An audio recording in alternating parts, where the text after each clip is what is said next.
গণতন্ত্রের জন্য বাংলাদেশের লক্ষ লক্ষ মানুষ রক্ত দিয়েছিল ৭১-এর মুক্তিযুদ্ধে, সেই গণতন্ত্রকে সংসদের ভেতরে হত্যা করে আওয়ামী লীগ সৃষ্টি করেছিল বাদশা।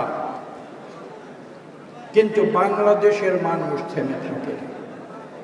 প্রথম টার্নিং পয়েন্ট আমি চিহ্নিত করছি ৭ই নভেম্বর ১৯৭৫ সাল, এবং সেদিন বাংলাদেশের মানুষ সিপাহী এবং জনতা বিদ্রোহ করে প্রমাণ করেছিল যে বাংলাদেশের মানুষের গণতন্ত্রের আকাঙ্ক্ষাকে কোনো ফ্যাসিবাদী রাজনৈতিক দল আওয়ামী লীগ কেড়ে নিতে পারে।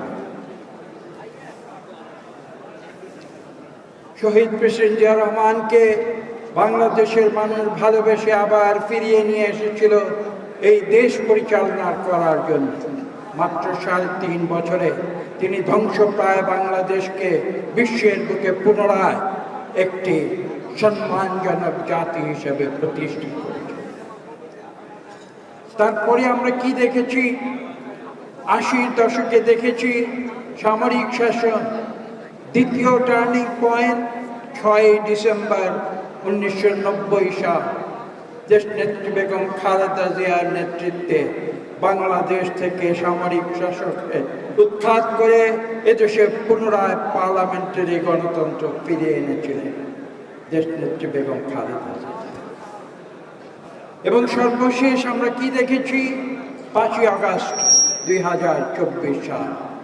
হ্যাঁ, আমরা এটাকে ছাত্র জনতার বিদ্রোহ বলি, কিন্তু ভুলে গেলে চলবে না তৎপূর্ববর্তী ১৫ বছর এবং সর্বশেষ ১০ বছর আমাদের চেয়ারম্যান জনাব তারেক রহমানের নেতৃত্বে বাংলাদেশের সকল গণতন্ত্রকামী রাজনৈতিক দল এবং কোটি কোটি গণতন্ত্রকামী মানুষ তারা সংগঠিত হয়েছিল। তারা একটি স্বৈর আওয়ামী লীগের অত্যাচার নির্যাতন মোকাবেলা করেছিল, কিন্তু তারা থেমে থাকেনি। তারা একটি বিস্ফোরণমুখ পরিস্থিতি বাংলাদেশে বিগত ১৫ বছরে তৈরি করেছিল, যার সর্বশেষ স্ফুলিঙ্গ জ্বালিয়েছিল ছাত্র সমাজ। বৈষম্য বিরোধী আন্দোলনের সূচনা করে, যে আন্দোলন পরবর্তীতে স্বৈরাচারের পতন এগিয়ে নিয়ে আসে এবং যেটা ঘটে আপনারা জানেন ৫ই আগস্ট ২০২৪ সাল। সেটা ছিল আমাদের সেই তৃতীয় টার্নিং পয়েন্ট। আমি বলবো যার নেতৃত্ব দিয়েছিলেন, আমাদের সংগঠিত করেছিলেন অন্য কেউ নন, আজকে বাংলাদেশ থেকে ১০,০০০ কিলোমিটার দূরে থেকে আমাদের চেয়ারম্যান জনাব তারেক রহমান। আমি বক্তব্য দীর্ঘ করব না, আমি শুধু এইটুকু বলবো, এই ৫৪ বছরের বাংলাদেশের ইতিহাসে এই ৩টি টার্নিং পয়েন্ট স্মরণ রেখে আজকে আমাদের সামনের দিকে এগিয়ে যেতে হবে।